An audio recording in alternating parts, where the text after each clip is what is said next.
This episode is brought to you by the House of Chanel. Join us for Chanel Connects, the Venice Biennale edition. We've taken up residence in Italy to introduce you to the artists, curators, thinkers, and makers behind the world's most important exhibition of contemporary art. Guests include actress Vicky Krieps. I've been trying to push myself to a place where I let go. Artist Julien Creuset. My studio looked like a secret kitchen. And renowned gallerist Sadie Coles. The main thing is to keep your ears open. Listen to Chanel Connects on Chanel.com or wherever you get your podcasts. For the rest of us, we had to figure out a way of sort of deciding what we were doing and that what we were doing was worth something politically. And so that was kind of the first step of that, to use the best work that you had to back up a political cause. I'm Ben Davis, and this is The Art Angle, a podcast from ArtNet News where the art world meets the real world, bringing each week's biggest story down to earth.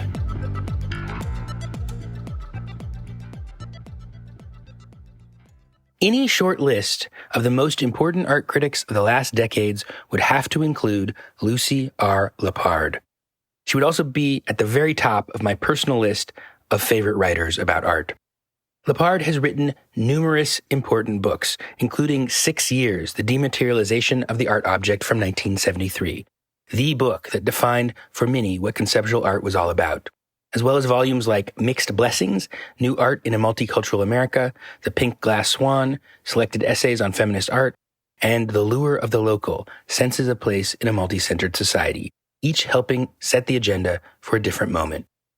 But Lippard has also been much more than a writer. She curated Eccentric Abstraction in 1966, helping define what would come to be called post-minimalism in sculpture. Her experimental and traveling card shows helped create the audience for conceptual, minimal, and land art. She curated maybe the first museum show of second-wave feminist art at the Aldrich Museum in 1971, and was a part of the founding Mother Collective behind Heresies, a journal that shaped the field of feminist art history. Radicalized by 60s activism, she participated in the Art Workers Coalition, a historic activist formation protesting against the Vietnam War and for equality in the museum world. She was part of many, many other collectives and activist groups thereafter, including the Artist's Call against U.S. intervention in Central America in the early 1980s, a project I talked with her about already for an earlier episode of The Art Angle when there was a show about it at Tufts in 2022. Now Lippard has written a new book called Stuff instead of a memoir. It's a short, packed tome that surveys an eventful life through photos that catalog the items Lippard finds around her in the home where she has lived since moving from New York to the small town of Galisteo in rural New Mexico in the early 90s. It's a fitting way to tell the story of a writer who has thought so much about how images and words fit together and how meaning emerges from place and community.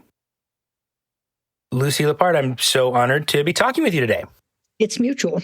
So I'm sitting here surrounded by my collection of Lucy Lippard books, The Pink Glass Swan and The Lure of the Local, and many others that have been influential on me. But the occasion for us to talk is this new book, Stuff instead of a memoir.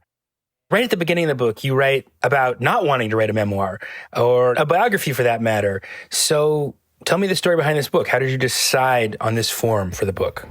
Well, people have been nagging me to write a memoir or something for years, and it's not something that appeals to me. For me, a memoir is like drama and what have you, and I didn't want to reveal any drama in my life. There's been some. And then I had the idea years ago to base it on the things in the house, which was a different house, I think, at that point, 30, 40 years ago.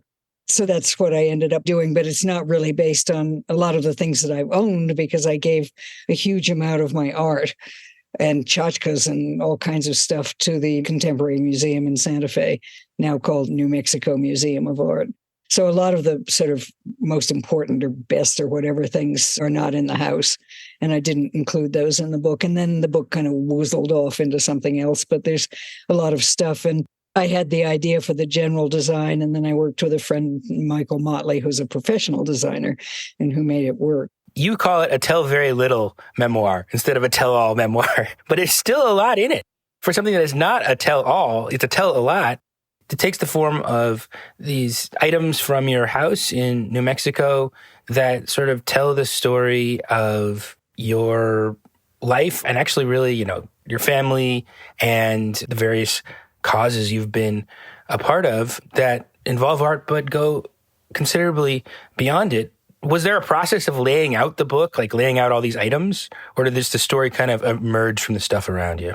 The story emerged and the stuff was kind of crammed into it, thanks to the designer and also my kind of assistant, who was a friend named Mira Burak, who took a lot of the photography. And so I had a lot of help with this thing in terms of the book itself. Just to get right into the story you tell in the book, you grew up between a lot of places, between Maine, New Orleans, Virginia, and New York, and you ended up studying at Smith in the late 1950s, where you studied art history. You say in the book, mainly because you wanted the junior year trip to Paris, which strikes me as very you. The interest in art is kind of led by a curiosity about the world. But I did want to know, what kind of art history was being taught at Smith at that time, and what kind of art history fired your imagination? I don't know if it so much fired my imagination, but it was a well-known art historian guy and his wife who taught. And, I liked art. My parents were Sunday painters and went to museums. And so I was sort of raised with art, not the kind of art I write about so much. I mean, we sort of stopped with John Marin, right, a favorite of theirs. He's a Maine painter, yeah. Yeah, the Maine painter. But then when I went to Paris, my mother had been in Paris and she was a congregational minister's daughter. And I think Paris for her was an incredible opening, probably less so for me because I was raised very differently. I ended up being a total agnostic, but anyway, opened a hell of a lot up for me too. And I, of course, saw a lot of art. I met artists. The first time I'd ever really known contemporary artists at all. And that was a big deal. I mean, I realized quite soon that art history, as such, was not my favorite thing. Early in your career, you published kind of collections on the Surrealists and Dada, and you talk in this book that those were your people, and then you were done with them. Yeah. When I worked at the Museum of Modern Art Library under Bernard Carpel, who was the librarian, he was also a Dada enthusiast. I called him my professional Dada, and he was a kind of avuncular guy from Queens, a real sweetheart and really smart. And I think he probably had more influence than I give him credit for. I shelved all the books in the modern library after the 1958 fire, and shelving books, if you like to read and like art, you kind of open them up and look at them a bit and so on. So I got an amazing education in contemporary art by working at MoMA. Yeah, you owe it all to the MoMA fire in some ways. Yeah, so you come to New York in 1958, doing odd jobs like a lot of people do, and you're trying to write fiction, though. You come back from Paris, like thinking of yourself as a fiction writer. What turned you to art writing? The fact that I wasn't very good at fiction writing. I had gotten prizes in the 8th grade in high school and in college for writing fiction, and I thought I was hot shit, but turns out that I really wasn't that good at writing the kind of fiction I like. Actually, a collection of my fiction is coming out from New Documents soonish and sometime in early 24.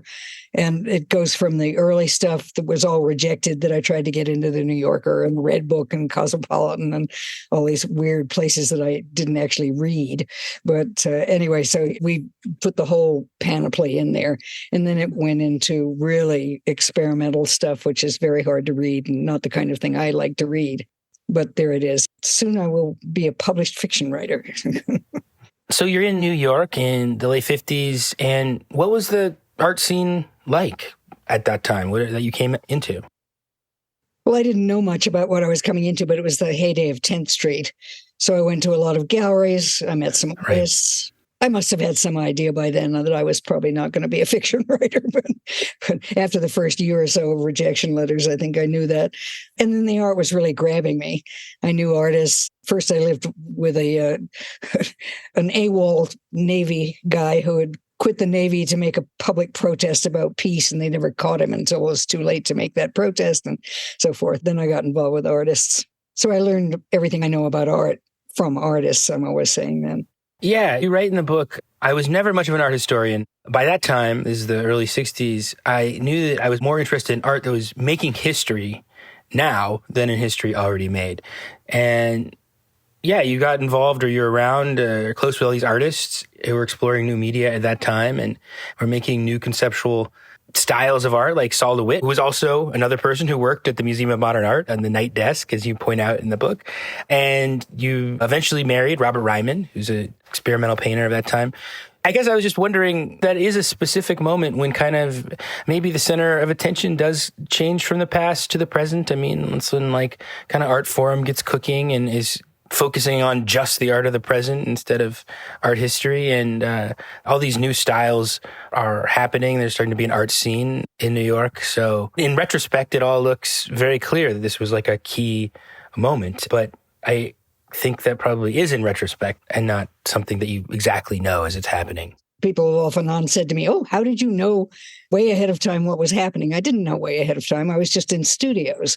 Duh. I mean, it's where you've got to be, is studios. I wasn't waiting until somebody else wrote about stuff. I was in studios, and they were mostly friends.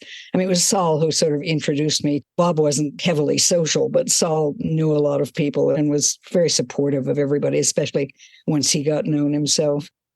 In the same passage, there's a line that really stuck out to me. You said, "I've always been an advocate, not an adversary. I describe myself as a writer, activist, and sometimes curator. I write about what I like, saving my criticism for capitalism." Is that a personal temperament question for you? Or do you think that there's something larger that's bad about the role of the critic as a negative figure or the role of judgment in art writing? Yeah, well, that was really just not something I wanted to do. Although there were times when artists were really nasty to me, the Greenbergians, where I really felt like I should get out there and do a diatribe. I did now and then. I said when I didn't like something, when I was writing for Art International regularly, I had to review some things that I didn't like because I was assigned. I don't think I was ever terrifically nasty, but I think it's probably temperamental as much as anything. Yeah, because there is like this idea of art critics as gatekeepers who like are kind of like setting the standards of quality, like keeping people out, which is a different role than the advocate. Although I suppose Clement Greenberg, who was the big guy right there, he's most famous as an advocate, right? You know, he almost kind of to a fault, to the point of, you know, being unable to see what else was going on. Yes. I mean, I won't get into my Greenbergian diatribe, but I was certainly a gate opener, I think. I've always liked writing the first article on people. I'm not interested in writing people who've been written about endlessly and probably more intelligently or more detailed than I would ever do. So just introducing somebody is really what I love to do. There's an interesting character in the book, minor character in the story is Hilton Kramer, who did give you some early advice, but was also, you know, later on, basically an antagonist. You know, he wrote about you in 1982 in New Criterion. One of the saddest cases is that of the critic Lucy Lippard. There was every reason to believe that a writer of this quality would one day become one of our leading historians of the modern movement. But he said you got sucked into the radical whirlwind in the 60s. So yeah, what was that relationship like, and what was the advice from him? I always wanted to use that as a blurb for one of my books because I thought it was a wonderful statement, but none of the publishers would go for it. So it was very good advice. I sent him some things as soon as I got to New York because I thought, I'm a writer. I can do this. And of course, it was really ignorant about the art world. And he just advised me. He said, you write well. And when you've been around for a while, then you should start writing. And I was so like, oh, my God, I didn't do anything for about 4 years. I didn't submit anything. And that was a very good idea. In the meantime, I was getting an education, hanging out in studios, and got to know what I was writing about. And then the other big influence on my writing, which I don't know if I did justice to this in the book or even mentioned it, was when my father, who was smart and loved art, and he said if he'd just known about art when he was coming up as a working class kid, he might have ended up in art instead of being a doctor and a medical educator and so forth. But he said to me when I started writing for Art International, he was very proud of me. And he said, this is interesting, but I don't really understand what you're talking about. And I thought, do I really want to alienate, all my non-inner art world audience? And I thought, no. And so I slowly managed to have a clearer style, I think. And that was very important to me. That's fascinating because between those two figures, Hilton Kramer and your dad, that is the ultra inside and the and the outside. And with regard to what you were just saying just now about the value of clarity and not talking down to the audience or finding a language to communicate with them, I mean, you are really associated with conceptual art. I mean, one of your most famous books is 6 Years, has a much longer title that's almost like an experimental poem itself. But 100 words, I think, in the title or something like that. That really gave people a way to hold on to what had happened in the late 60s around conceptualism. And I think today, in the mainstream press and just pop culture, when people say the word conceptual art, they basically mean it as a synonym for elitist, academic, kind of ridiculous, over-intellectual art. And you, as an advocate, are just this famously clear writer and famously advocate of reaching popular audiences. And that energy is really part of conceptual art. There's this really kind of optimistic idea of creating new ways to talk to people. So yeah, I was just wondering if you would talk a little bit about that, like what the hopes for conceptual art in that time period were. My definition of conceptual art has always been much stricter. I'm horrified to hear you say that it's now considered elitist.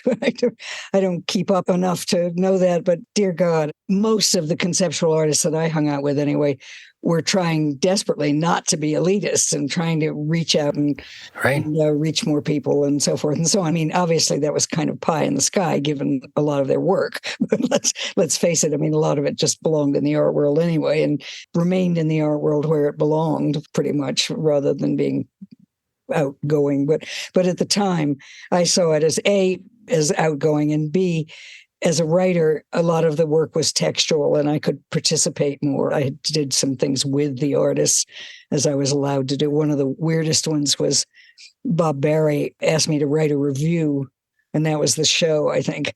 And it was a piece that I ended up by making a lot of money off it. I was absolutely amazed. In the 2000s sometime, he sent me a big check, and he'd always said that if he ever sold a piece, I could have half of it because the review was mine. And I thought, yeah. And when the time came, I got this big check, and he said he thought this was underpriced. So that stuff all ended up in the art world when it came right down to it. But I was grateful, I must say. And also in about 69 to 71 or something, 70, I lived with Seth Siegellaub, and he was a genius about... Yeah, this is the great dealer, the most famous dealer of conceptual art. Yeah, and I never think of him as a dealer because he was a very bright guy. He had been a rug dealer, and he became a sort of art dealer, and quite successfully because he was smart. But when he thought of ways to bypass the usual, you show something, you go from a critic to maybe a gallery to maybe a museum to maybe a retrospective and so forth and so on. I mean, that's a sort of art world trajectory for success. And he's found a way of bypassing that by publishing things in little books or in booklets and magazines and so forth that got the art out without all of that stuff going on. And the idea was that the artists wouldn't have to kiss ass all the time and they could be freer and do what they wanted. And to some extent that worked because some of this work would never have even passed as art before conceptualism as the movement went. Yeah, it's kind of whole idea of like, you could communicate with people in different ways. It didn't have to look a specific kind of way. You could find stuff that looked like stuff people were familiar with, and you could do mail art, like communicate across broader geographies. And I mean, your life has kind of been defined by a lot of travel between places. And there were like international networks of people who emerged through conceptual art that probably wouldn't have been in touch with each other otherwise, right? Well, that's how I got involved in it because I had a kid. I didn't have any money. I couldn't travel and so forth. So the text part of it worked very well. 1968 is a real key year in this book, in your personal journey, because you go to Argentina to jury this prize and come into contact with radical Latin American art, which is a pretty important transformative experience, right? Yeah. It wasn't like I even met most of those artists or anything, and I never managed to get to the place they were working and everything, but I just never heard anybody say it's more important to make the world better than to make art, because the artist friends that I had thought making art was more important. And that was just a moment for me, and I was grateful for that. And then I came back and fell into the Artworks Coalition and so forth. This is a very famous installation, political agitprop, a work called Tucumán Burns, right? That was advocating for rights of the people in the face of dictatorship in Argentina. And it was experimental, and it does resonate with a lot of the political art that started picking up when you got back to New York, right? Yeah. I didn't realize there wasn't a direct connection. Well, I met with some of the artists in between Rosario or Tucumán or wherever they were, Rosario, I think, and Buenos Aires.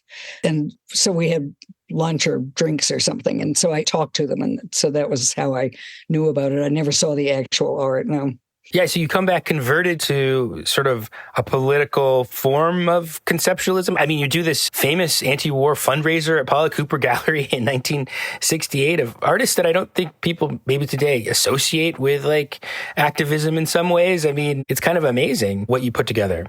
Robert Hewitt, who'd already been politicized, and Ron Wolin, who was the Socialist Workers' Party, and I got together. Paula must have instigated this on some level. Like either we went to her, I can't remember how that all happened, but they were both, I think, more political than I was, or they knew more about being political than I did. And the show was primarily major minimalist artists.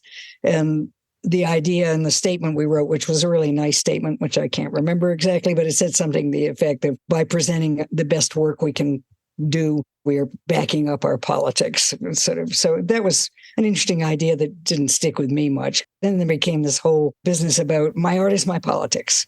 And right. To some extent, that was absolutely true. The people who didn't want to have anything to do with politics, their art was their politics. It was the status quo was their politics. And the Vietnam War, of course, was triggering all of this. For the rest of us, we had to figure out a way of sort of deciding what we were doing and that what we were doing was worth something politically.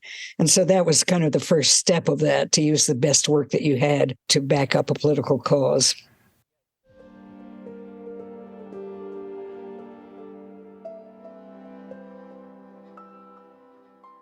The Vietnam War and also the murder of Martin Luther King in that same year, you write in this book about, hearing the news in the same room with Kynaston Mashine, who was a curator who did a very famous show called Information that you also worked on, which was a key show for international conceptualism. Well, it was amazing. Yeah, that MoMA came up with this and Kynaston got away with it. I mean, yeah.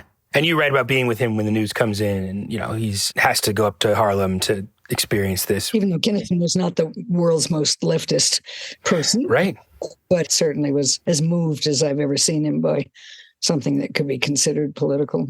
Well, I think that's actually important, that there is a moment when the politics was just like bursting through all the structures that otherwise, weren't very receptive to them. And this is the time when, there's a tremendous amount that happens in the late 60s. There's all the activism, the Art Workers Coalition. I've always loved your text on that, the Art Workers Coalition, Not a History, as the most amazing text about what it's like to organize with artists and how chaotic and messy it can be. And then at the same time, you're also doing all these shows, your card shows around the traveling, which are these kind of conceptual art shows that involve artworks that are essentially printed on textually on cards, right? Well, no, the artworks weren't. The first shows, 5570 something or other and 988 something. The names of the populations of the cities where they're shown in. Heavy conceptual influence. Names that you can never remember. But the first shows anyway in Seattle and Vancouver were great big museum shows.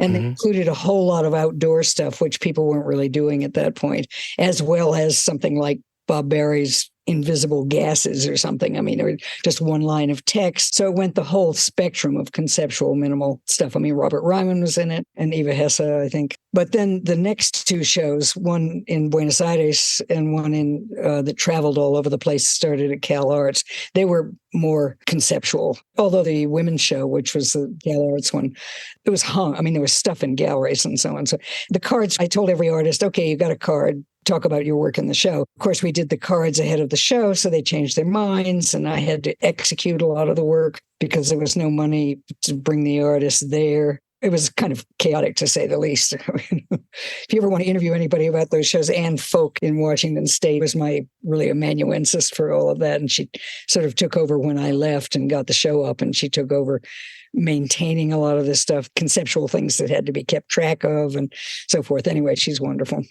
Well, I guess what I wanted to ask you is, so you're at the heart of the action, both in terms of like being involved in a lot of really important political actions in and against the art world, and then also in terms of these shows that are advocating, as you do, for new artists. But it's actually a little after that you kind of discover the feminist art movement.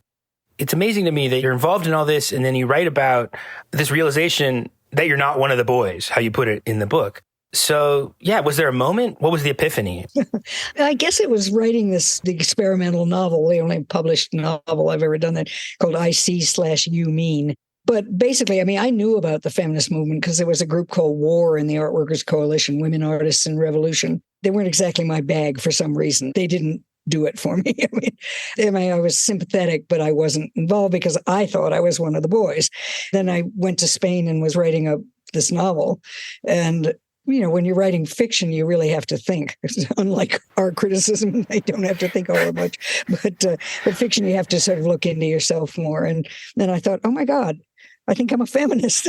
So it was really that book. But then I came back and the actual trigger was Poppy Johnson, Brenda Miller, and Faith Ringgold were starting something already. And I joined and we did the Ad Hoc Women Artists Committee. And now that's I think it would be one of your major contributions is to really so firmly put that into the center of the conversation of art criticism. I thought it was interesting in this section you talk about being initially resistant to what you call the California idea, that there was a specific kind of women's art. And I think that's pretty common, right? I mean, like a lot of women artists from before the 1970s are just dead set against being advocated for that way. And then there is a real shift with second wave feminism in the 1970s. Well, I had known Judy Chicago in the 50s. Right. That's amazing. You met her, really early. She was Judy Chicago.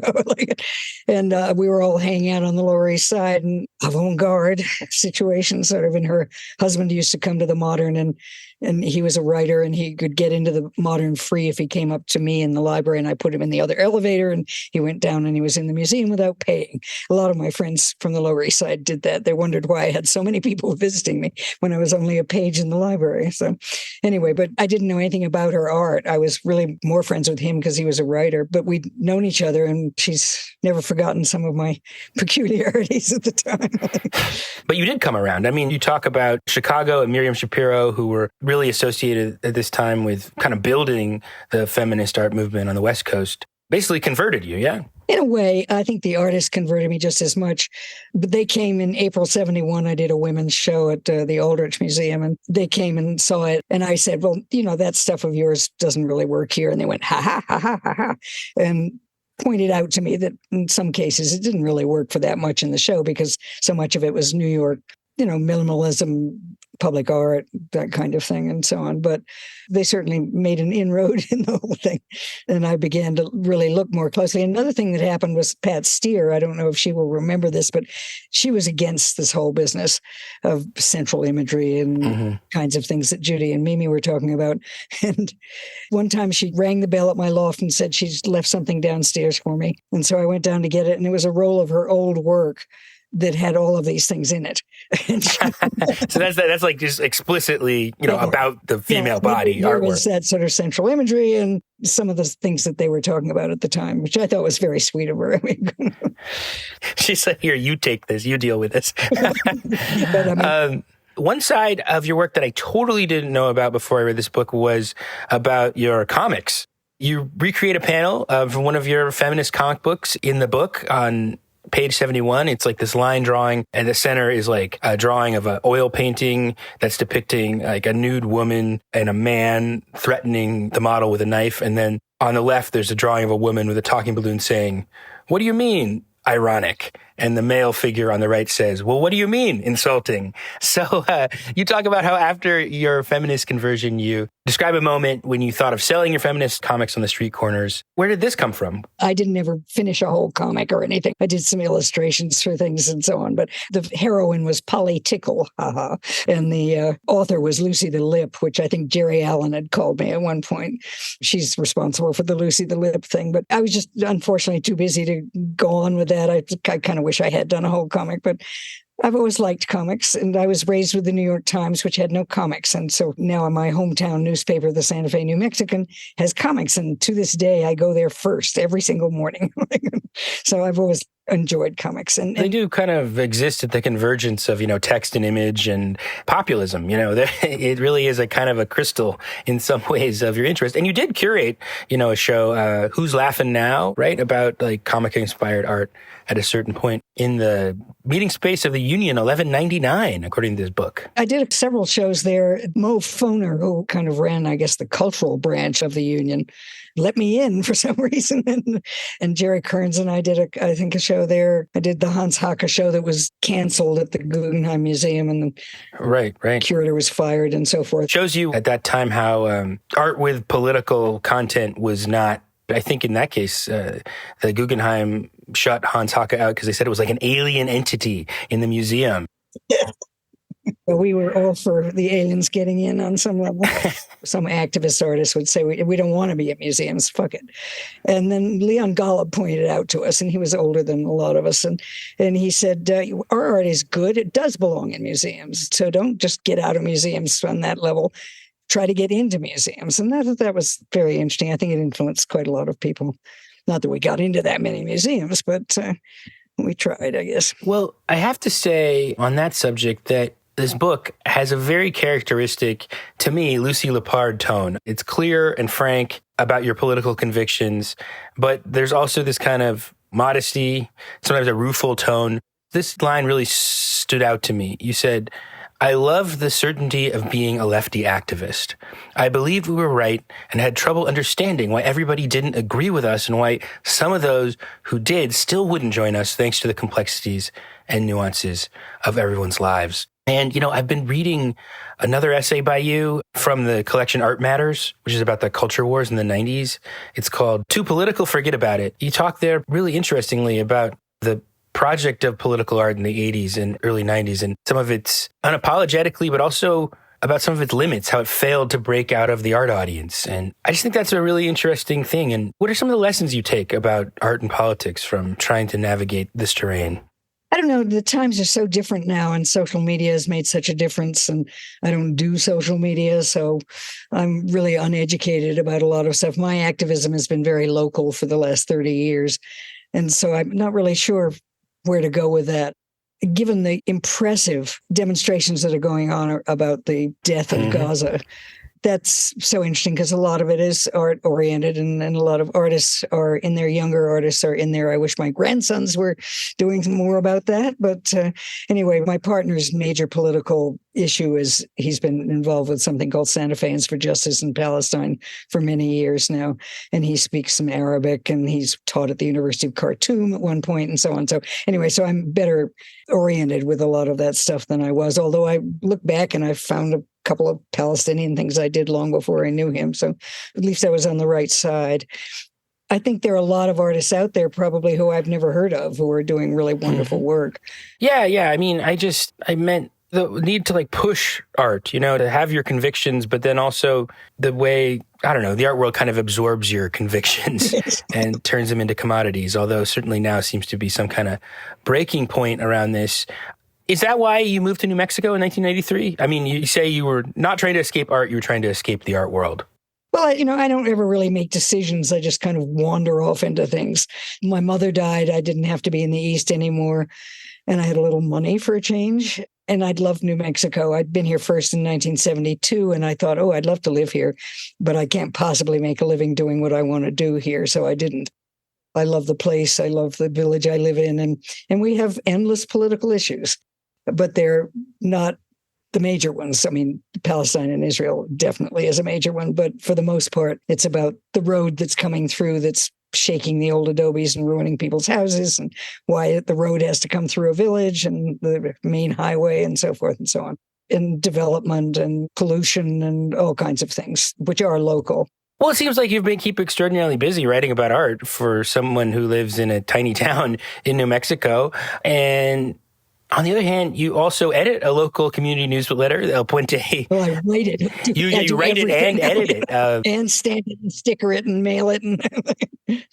Yeah, I was thinking about that because you loom so large in my mind as somebody who's had this big impact on art and made me think about what it even means to work in art as an environment. And then here you are writing this community newsletter. But I was thinking maybe this is like, you've written kind of ruefully at one point in 6 years about the failure of conceptual art, of its populist promise. But then I was thinking, well, maybe this community newsletter is almost like that kind of promise in a different form. I mean, it's like a way to work to actually form a kind of alternate network of people, keep people together, share information and culture. Maybe, that's the point of all this is something as simple as that. Yeah, well, it certainly is where I've ended up. I'm still writing about art, and of course, I'm still making a living at it, but I'm writing more.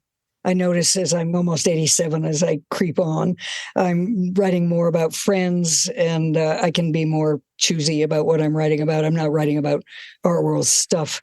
But in a way, it's still the same thing, trying to introduce people into the art world and how much the art world sees most of what I write now. I don't know. It tends to be catalogs and things.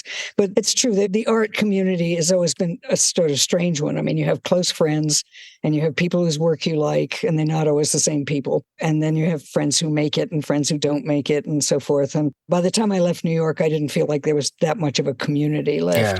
Yeah. The activist community was kind of sloughing off. And so here, it was so nice to find something I could do that I'm good at. I'm still in the auxiliary of the fire department, which means I do stupid things, but not anything I'm good at. And editing the newsletter is something I really love.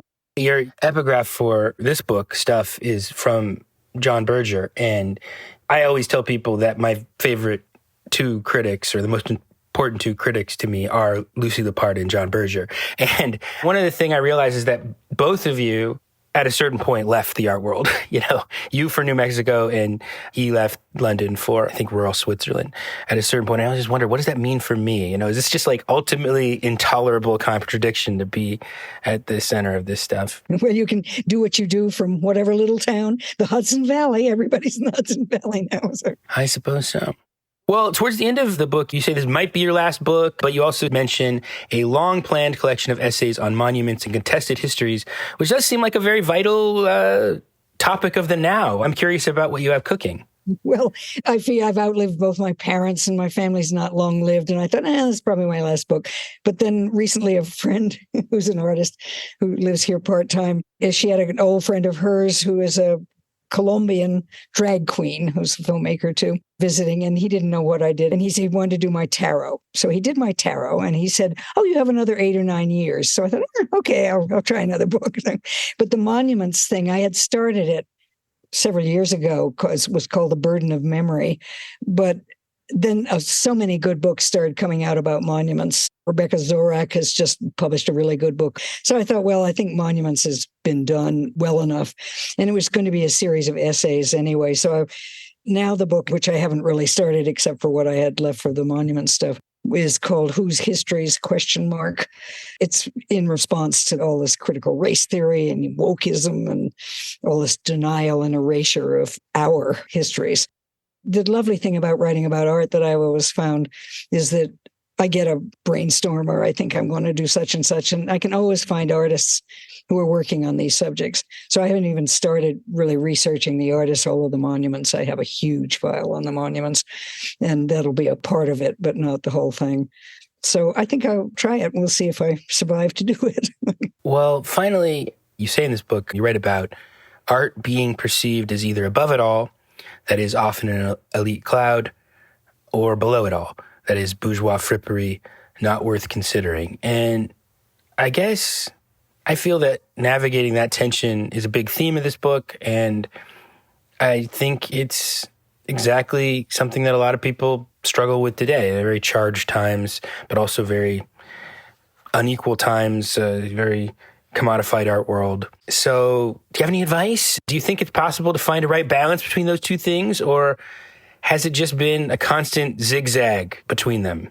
Well, the zigzag is certainly there. That's what I ought to call my memoir, zigzag. It's better than stuff. But, your life leads you certain ways, and you find out you can do such and such or not do such and such, or you get turned down for something, you turn to something else. It's not something I can really advise anybody without knowing their own lives. I think, life really is the important part of it. I always love that quote, art is what makes life more important than art. I have quoted that all the time. I mean, I know for artists, it's totally central. For me, it's not totally central. Well, I mean, I think that's fine advice. Comes back to my first thesis about this book that goes back to studying art history because you want to go to Paris, that the life guides the interest, not the other way around. It's really an illuminating book, and it's a very generous book. You're very generous to people you've worked with. I think that's characteristic of your method. It's been a real delight talking to you. Well, thank you, and I admire what you do, too. That is it for this week's show. If you like what you have heard, you can get more of it all the time by subscribing to the show on Apple Podcasts, on Spotify, or any of the other more niche services that I don't even know about. Also, take a moment to rate and review us. That helps other people find what we're doing, and that's a good thing. The Art Angle is produced by Sonia Manalili and Caroline Goldstein. Thanks for listening. See you next week.